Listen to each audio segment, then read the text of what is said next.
BJP MP Kishan Reddy మాట్లాడుతున్నారు. లైవ్లో చూద్దాం. డిమారలైజ్ అయ్యారు, మేము తిరిగి దాడి చేయలేకపోయామని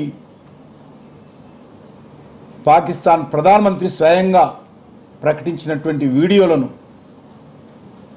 ప్రపంచమంతా చూసింది. ఈరోజు దురదృష్టం ఏంటంటే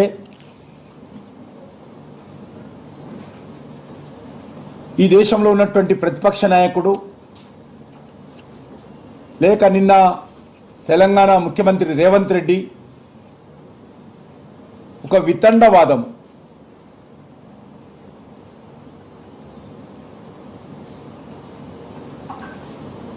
లేవదీస్తున్న విషయాన్ని సందర్భంగా మనవిస్తున్నాను.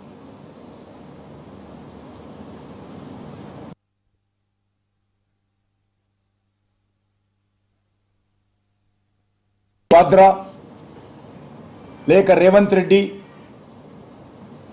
ఈ ముగ్గురు రాళ్ళు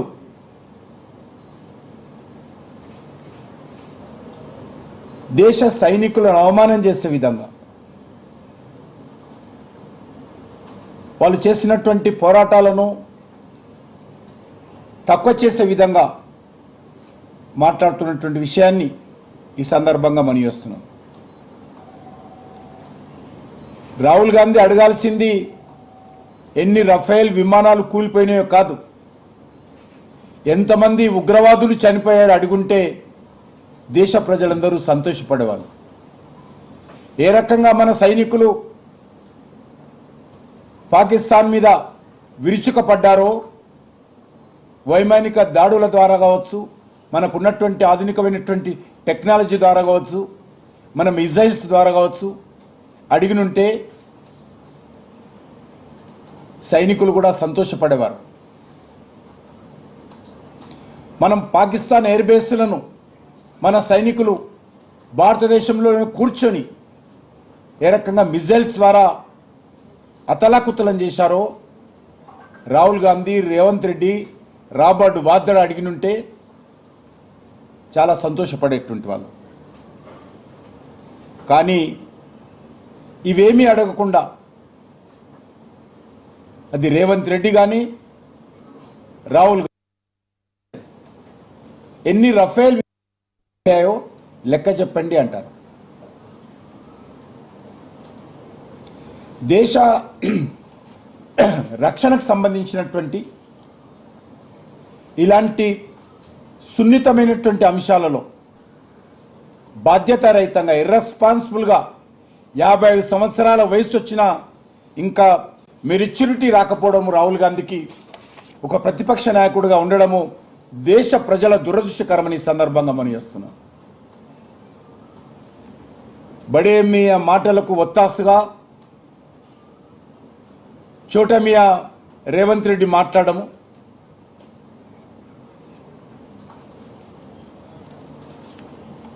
copy to copy, same to same ఏదైతే రాహుల్ గాంధీ మాట్లాడాడో బడేమియా హైదరాబాద్లో కూర్చొని చోటేమియా అదే విషయాలు ఒక అక్షరం పొల్లుపోకుండా నిన్న భారత సైన్యాన్ని, భారత ప్రభుత్వాన్ని ప్రశ్నించడం జరిగింది. ఇలాంటి వాక్యాలతో మన దేశం యొక్క సైనికుల యొక్క శౌర్యము,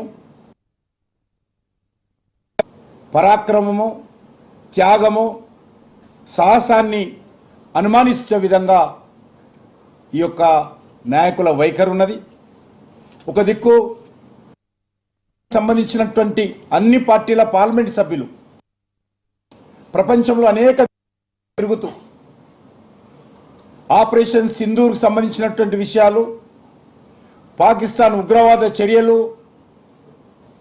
ఏ రకంగా భారతదేశం ఎదుర్కొంటుంది, ఏ రకంగా పాకిస్తాన్ సైనికులకు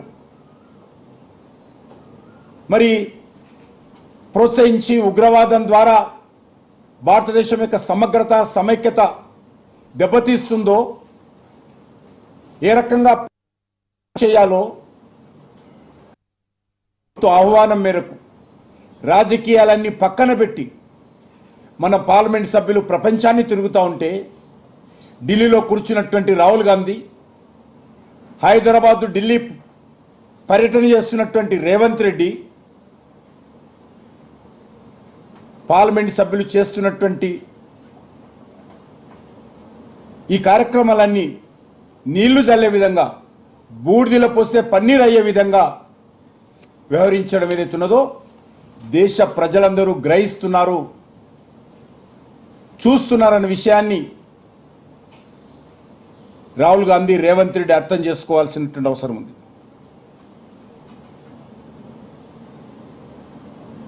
రేవంత్ రెడ్డి మొన్న ఢిల్లీకి వచ్చి 3 రోజులు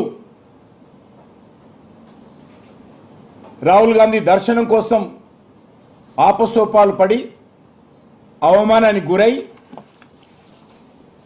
ఢిల్లీ తిరిగి వెళ్ళిపోయి రాహుల్ గాంధీ చేసినటువంటి అవే మాటలను ఆయన వెళ్ళవేస్తూ నిన్న తెలంగాణ గడ్డ నుంచి భారత సైనికులను అవమానించే విధంగా మాట్లాడము, తక్కువ చేసి చూపించడము దుర్మార్గమని సందర్భంగా మనం చేస్తున్నాం. కనీసం మన పార్లమెంట్ సభ్యులు ప్రపంచంలోని అనేక దేశాలు తిరుగుతున్నారు, రాజకీయాలకు అతీతంగా తిరుగుతున్నారు, దేశం తరఫున తిరుగుతున్నారు అనేటువంటి భావన కూడా లేకుండా రాహుల్ గాంధీ కాంగ్రెస్ పార్టీ రకంగా వ్యవహరించడము దురదృష్టకరం ఈ సందర్భంగా మనం చేస్తున్నాం. దేశ భద్రతకు భంగం కలిగించే విధంగా, దేశ సైన్యం యొక్క ఆత్మస్థైర్యాన్ని దెబ్బతీసే విధంగా ఈ నాయకులు మాట్లాడము దేశ ప్రజలందరూ ముక్త కంఠంతో ఖండించాల్సిందిగా కోరుతా ఉన్నాను. నిన్న రేవంత్ రెడ్డి గారు మాట్లాడుతున్నప్పుడు మన పాకిస్తాన్ అనే పదం వచ్చింది. పాపం వాళ్ళ మనస్సులో ఏముందో అనుకోకుండా మాటలు కూడా ఆ రకంగానే దొల్లుతూ ఉన్నాయి.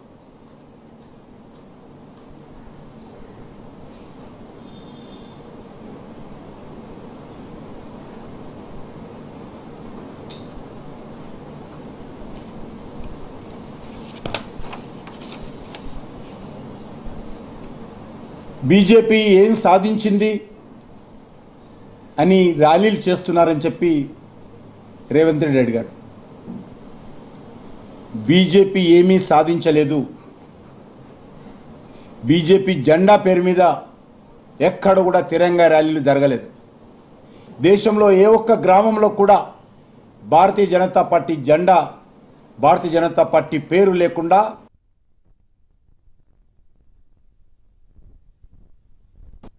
తిరంగ యాత్రలు నిర్వహిస్తూ ఉంటే రేవంత్ రెడ్డికి బీజేపీ తిరంగ యాత్రలు కనిపిస్తూ ఉన్నాయి.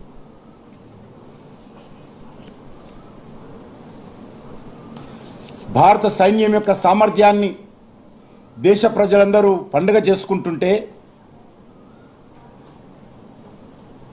వాళ్ళకు బీజేపీ కార్యక్రమంగా కనిపిస్తుంది. ఆయన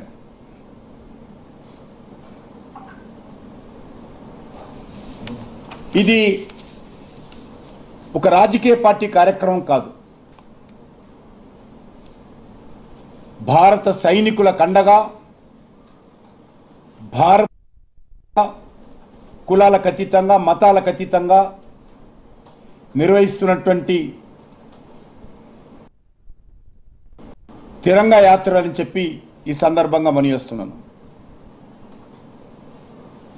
ఇంకొక అడుగు ముందుకెళ్ళి రాహుల్ గాంధీ ప్రధానమంత్రి అయి ఉంటే పీఓకేని ఆక్రమించుకునేవాడు అంటారు రేవంత్ రెడ్డి.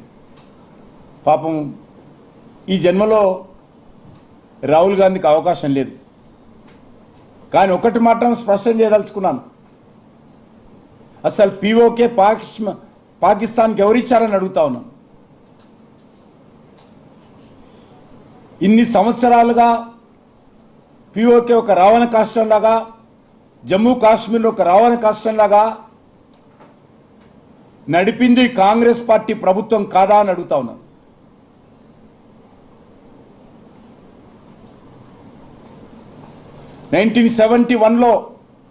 భారత సైన్యము లాహోర్ వరకు చొచ్చుకపోతే వెనుకకు పిలిపించింది ఎవరో రాహుల్ గాంధీకి రేవంత్ రెడ్డికి అర్థం కాకపోతే, కనీసం చరిత్ర తెలుసుకోలేకపోతే భారత సైన్యం చేసేదేమీ లేదు. 93,000 మంది సైనికులను బేషరతుగా భారత్కు లొంగిపోయినటువంటి పాక్ సైనికులను వదిలివేసిన విషయము రాహుల్ గాంధీకి రేవంత్ రెడ్డి తెలియకపోతే సైనికులు ఏం చేసేది లేదు. ఒకటే అడుగుతా ఉన్నాను, నరేంద్ర మోడీ గారు వచ్చిన తర్వాత